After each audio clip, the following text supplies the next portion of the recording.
Descartes then imagines the following possibility. How do I know that I'm not dreaming right now? I seem to be sitting in a dressing gown in front of a pot-bellied stove in which there's a nice warm fire going. I've got my parchment and I've got my quill pen and I'm trying to do some writing. But I've had dreams like this before. Maybe I'm having a dream right now in which I'm just having a vivid experience of doing the things that I think I am, but in fact I'm lying in a bed somewhere snoring away. Descartes says, I'm not sure I know how to rule that out. He does make one point, which is a bit of a sort of suggestion. He kind of tips his hand a little bit in order to show the reader where he's going. He mentions that even in dreams, those dreams need what he refers to as raw materials. For example, the idea of extension, how big an object is, shape, quantity, size, number, and location. And he suggests that those are the ideas that will end up having some role to play in the positive story that he wants to give of the nature of knowledge. But he says, at this point, I can't be sure. I'm just going to sort of suggest the direction we might be going, but we still have to earn our right to get there. But it seems on the face of it that things like geometry and arithmetic are more certain than, for example, astronomy and medicine, because geometry and arithmetic seem like they're things that I can do in the privacy of my own thoughts in this a priori way that we mentioned before, whereas, for example, even though astronomy and medicine seem like they're sciences, they still require some claims about the world outside of our minds, and maybe those claims can be mistaken if we're being deceived in some way by virtue of hallucinations, something of the kind. To take Descartes' skepticism in a more contemporary form, consider the following hypothesis. Imagine this guy, let's call him Zeke, a neuroscience graduate student who's nevertheless one of the world's leading experts on how to stimulate somebody's brain in such a way as to produce experiences. So now suppose that one night under the cover of darkness, he and a couple of associates sneak into a dorm room or apartment building where you're sleeping, and they etherize the room in such a way as to cause you to go unconscious, and they pull your body out, still under cover of darkness, sneak you back into the underground lab where Zeke has all of his gizmos, and they carefully, painstakingly remove your brain and parts of your central nervous system from your body, and then put it in a vat of electrochemical conducing fluid, causing it to float there.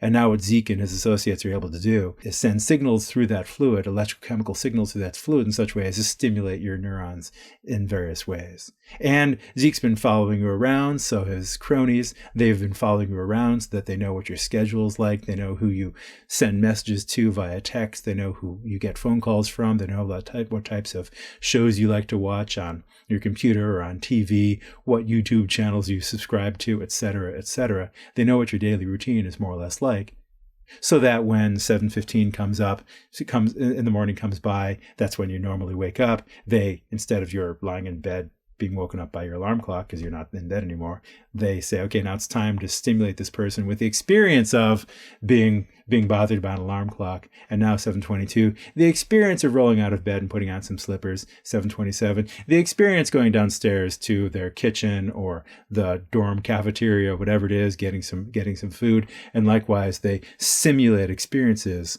throughout your day that were just like the ones that you would normally have in the course of a typical day of your life.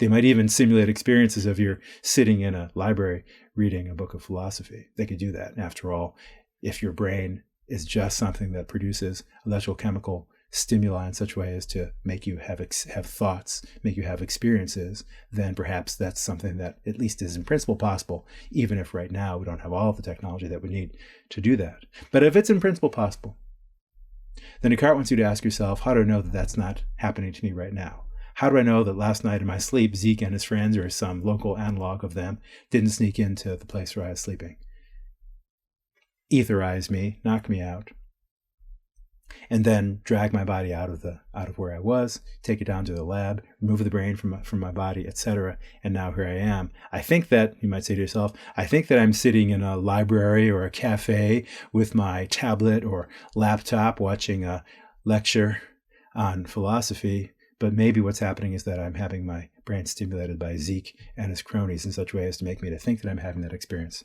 But in fact, it doesn't represent anything outside of my mind. What can you do to rule that out? You might say, well, I can pinch myself, or I can even take a knife and cut myself, make myself bleed a little bit. I'm not suggesting that you do that, but you might think that that's a possibility. But then if you reflect on it, notice that Zeke could make you have that experience as well.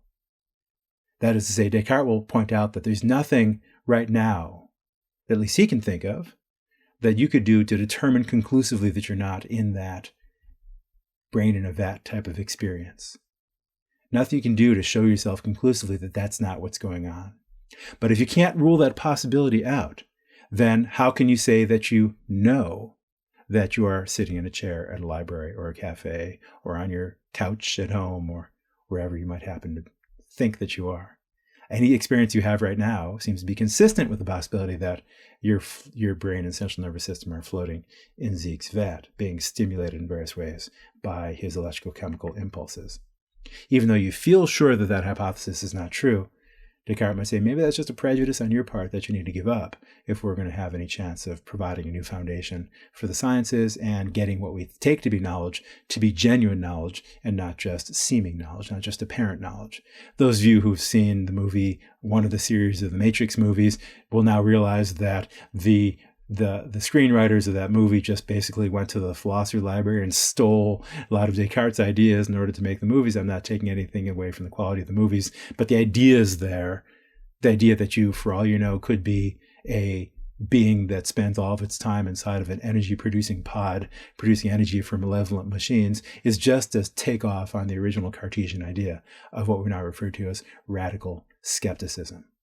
So Descartes wants to say that right now I'm not sure that I don't know that I can be certain of anything.